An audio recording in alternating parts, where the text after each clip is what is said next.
Yes, welcome back, guys, and y'all know how we do it. Hey, Manze, we have those people bring you the illest and the dopest when it comes to the dancehall world, and we get you, the amazing artists that you guys would want to see and the people that you love. So today in studio, the person who's going to be joining me via Skype is going to be, he's a record producer, he's a singer-songwriter, but I call him the bonafide music legend, all the way from Kingston, Jamaica, none other than Sean Paul. Yay! Yo! Vybz Yaard, thanks for having me.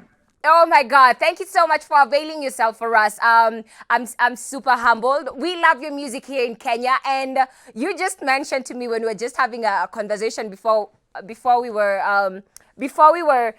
we just started the interview. You told me Kenya is the first country that you came to when you came to Africa. First. How was that? First African country back in 2003, I believe. You came here in Yeah, 2003. man. So Have how you been about back?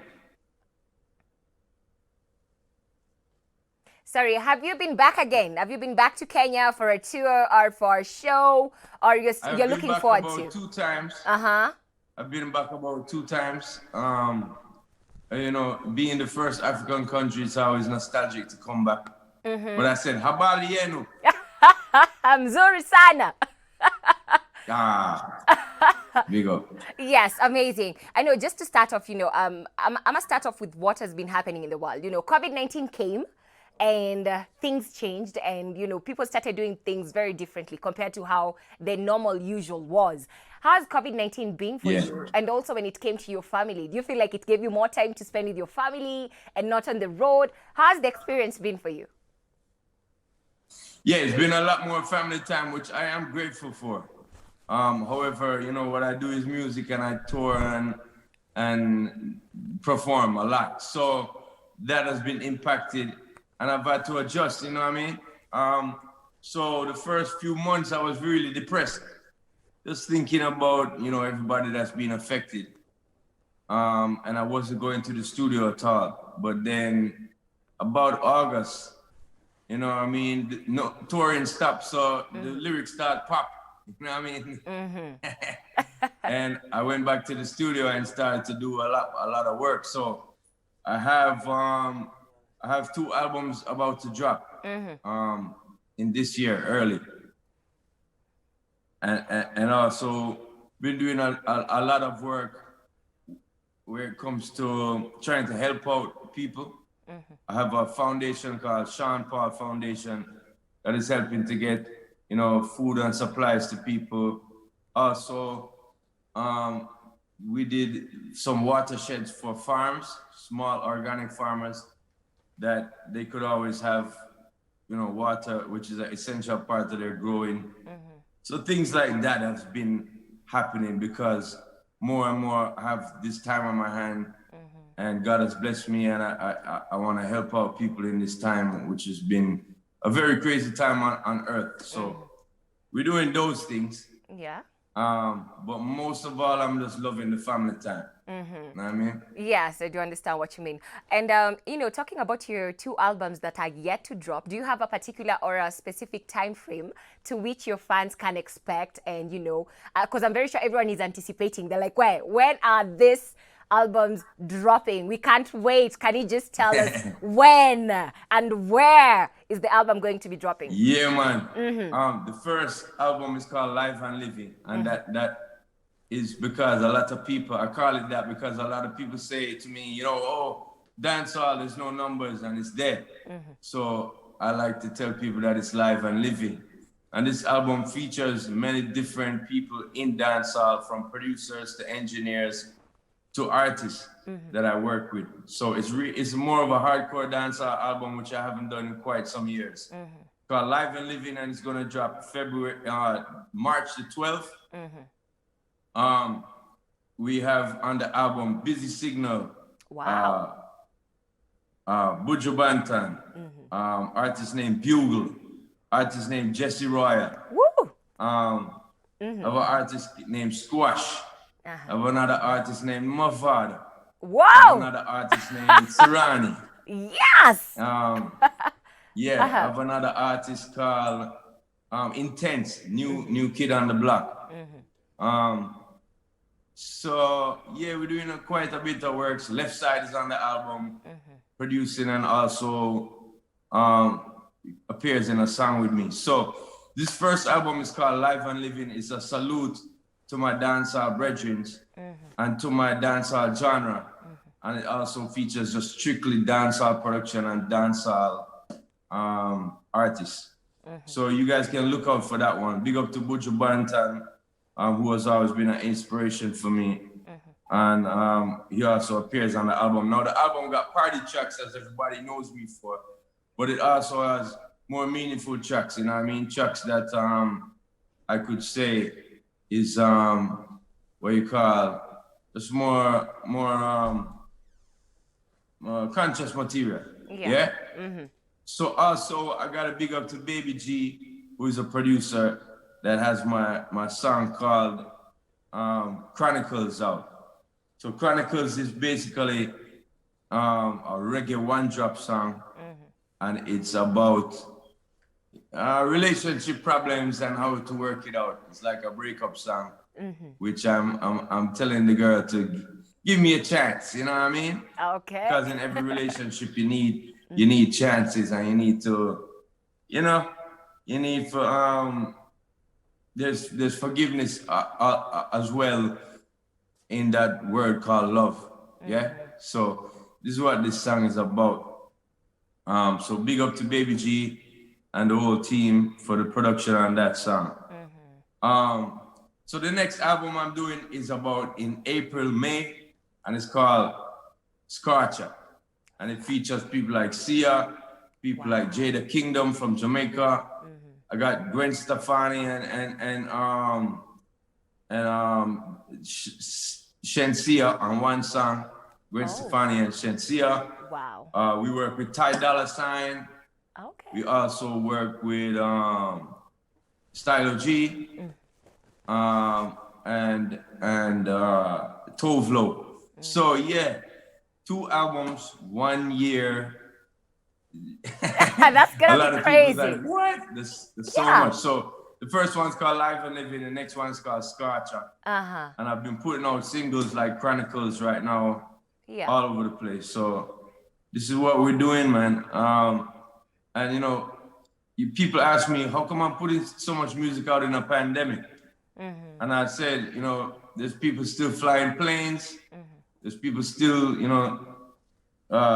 being mechanics.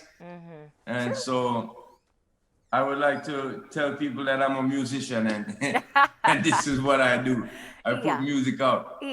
So, as I said, the creative juices just started flowing, and I wanted to, just put music out and come here on the show and tell Kenya about it first. You know what I mean? Wow. Oh, that's super amazing. I just have to say this. I was listening to the way you're saying, the people you featured in your 2 albums. And I'm like, I think globally, you're the king of collabos when it comes to the dancehall world. Like, whatever music you've been doing, you're topping charts. You're always like on #1. All the collaborations that you've done. But there's something I got from you, because you're talking about the way you have writing comes. So sometimes you don't have to look for this artist individually, but through the writing comes, the work has been made a bit easier to get in touch and produce music with different people from all over the world. Just tell us a bit about, why the writing comes are very important or very essential to you as a musician. Well, I mean, to make music, you need to collaborate. And I mean, whoever says nowadays, oh, my music is so important, and they don't big up the people who they make it with, the producers, the engineers, it's almost like it's not a truth, you know what I mean? I need engineers, I need producers that I work with. I also produce too, but it's good to have a different outlook, you know what I mean? As they say, 2 heads better than 1. So I like to work with people, especially since I have proven myself in my genre and outside of my genre that I'm an excellent songwriter and I've written many hits. But there's times that you also can learn, no matter if you're the king or not. You know what I mean? So when I work with other people like Clean Bandits, I learn from them. You know, I learn the way they produce, and I am also able to teach them how we produce in dancehall a little bit. You know what I mean? Yeah. So it's a greatness. It's something that makes my music even more, what can I say? More accepted in different places. So like the tune with Tove Lo that I have, it's called Calling on Me. It's a very meaningful song. It's about family, it's about love, it's about being there for family and them being there for you. And you know, just the whole concept came with me writing with another girl, a girl called Nija. Now Nija, she started singing calling on me.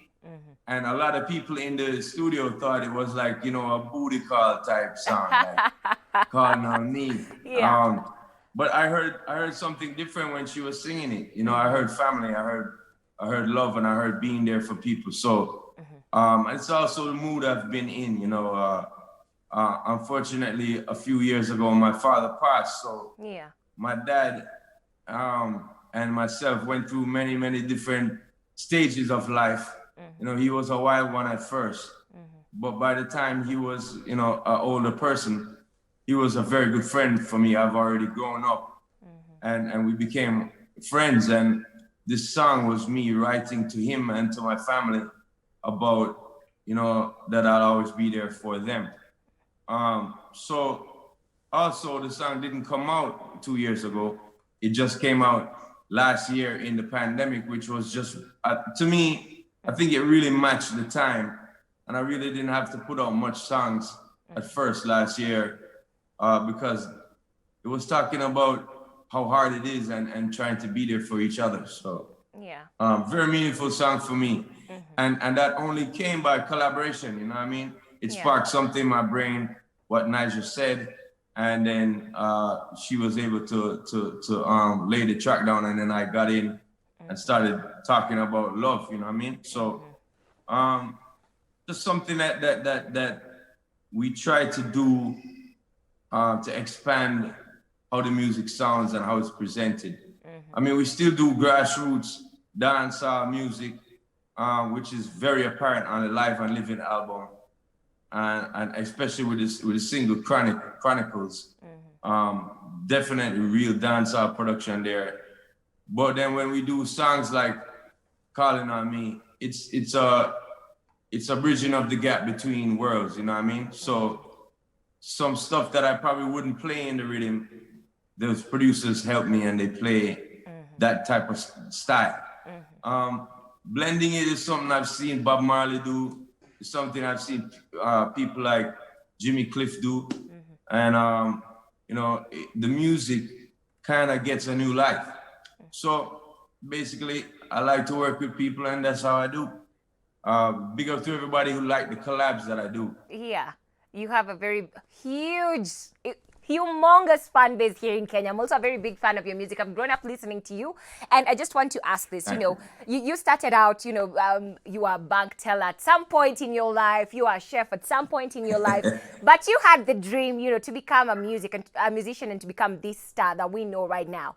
Because, you know, we have a lot of youth that look up to you and they're inspired by you and your journey. What will you tell them? Because, you know, right now everyone is facing different things. Some people have lost their jobs here, and some people are going through a lot of things, from relationships to family to traumas that they are facing. So what will you tell them, or what word of advice would you give to them from now, the older you, and from what you've known when you were younger?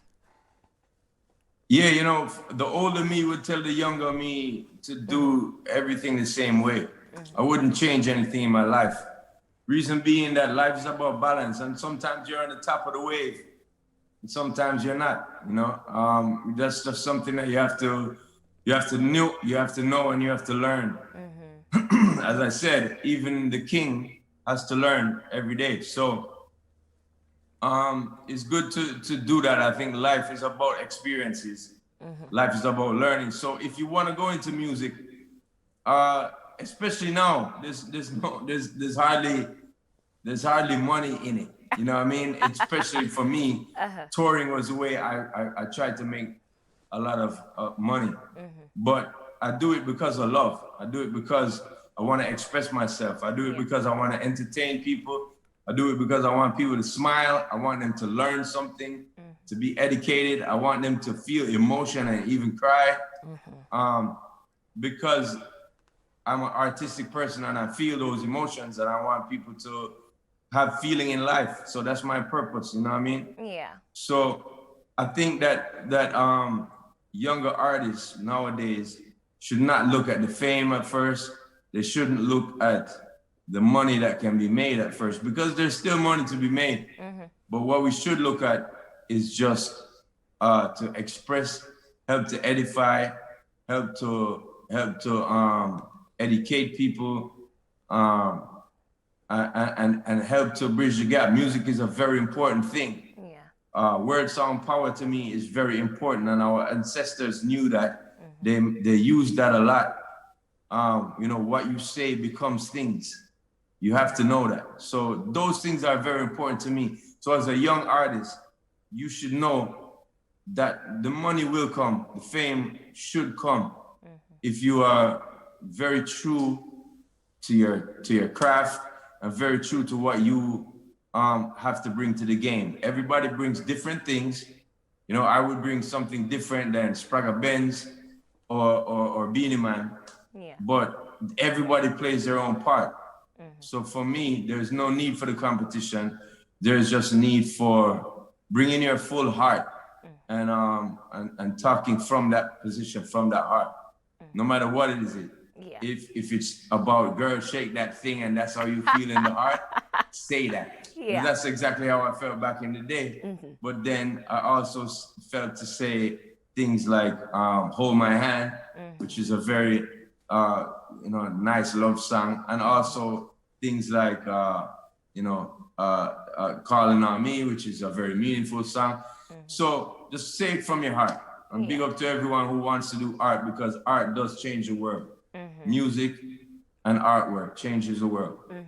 Just just a bit like on the other side, let's leave music for a bit. Do you still play sports? Because you used to be a member of the national water polo team, and also you love tennis. To a point, you're saying that you beat Serena Williams because she was pregnant. What was happening? You still do sports? Yeah. Are you still into sports as hobbies, or you're too busy? No, I definitely am doing a lot of swimming nowadays. That I'm still in Jamaica. You know, when I was touring a lot, it was hard to find a straight Olympic pool, Olympic size pool to train in, and to be flying every day and to train and to do the show was kind of hectic. So I hadn't done a lot of swimming. And I tried to play tennis while I was on tour, and tried to play pick up basketball when I can. But now being at home so long, from not touring, I mean, literally I would tour more than half the year. And being at home has given me the opportunity, as I said before, to be and spend a lot more time with fam, but also to focus and to go back to the swimming pool. I swam for Jamaica when I was a kid. My mom and my dad swam for Jamaica as well. And I started to play water polo when I was 13, 14. And I played until I was about 24. We went to places like Mexico to play water polo in Junior Pan American Games. I went to also Puerto Rico, places like Orlando, Trinidad and Tobago, Barbados. So all of these places, or Bahamas as well. So all of these places was me representing Jamaica when I was a kid, but not for music, but for swimming and for water polo. And it gave me a very great discipline in life. You know, for anybody who loves to do music, you should have something that gives you that outlet of that release, like any sport like that I've mentioned. If you see back in the day, Bob Marley used to love football. I love swimming. I also I love tennis. You know, these things kind of keep the rhythm going in us, in our heart, in our brain, and keep the blood flowing and keep the creative juices more fluent. You know what I mean? So important to me, a very important thing to me is to keep fit in life. Yeah. Wow. That has been amazing. Unfortunately, we've come to the end of the interview. But, you know, you can, you know, I don't know whether you're going to drop for us some, you know, your bars or what are you going to do for us? You know, as we wind up, you close for us. What are you going to do? Hey, yo, know, take it away. I would like to say to Africa one time and Kenya, we do it like this. Hey, yo, girl, you know who I care. You ever seem to lose your way, don't have no fear. Oh, my God. I'll be there, girl, you know I care, girl, because this love that you share, I will steer it in the right direction, don't have no fear. Oh, my hand, all right then. Hey, yo, Kenya, live and living, it's Sean Paul. Remember, I got 2 albums dropping, live and living, and the other one called Scorcher. I'm a big single out right now, it's called The Chronicles, you know what I mean? Blessing them, letting them know. Yeah. Salute. Thank you so much. God bless you. Your son is there? Yeah, come. Oh, this is exclusive, guys. Exclusively on Vybz Yaard Switch TV. The baby is in the show. Yes, hey, baby. Oh, it's so cute. And this is Levi. Wow. Wow. Hey, guys. Yeah. Say hi. Say hello, Kenya. Hi. Kenya. Africa. Thank you so much, Sean Paul. God bless you. Say hi to her. We can see the wife somewhere over there from your glasses. Say hi to her. She's looking good in white. She's looking gorgeous. Yeah, Thank you so much. I appreciate it. Thank you so much. So, guys, y'all know how we do it, Manze. We've come to the end of the interview all the way from Jamaica. It's been real. Sean Paul in the building, and your girl is out. Man, Vybz Yaard, big up on yourself, no flop. Shout, thank you so much. Thank you.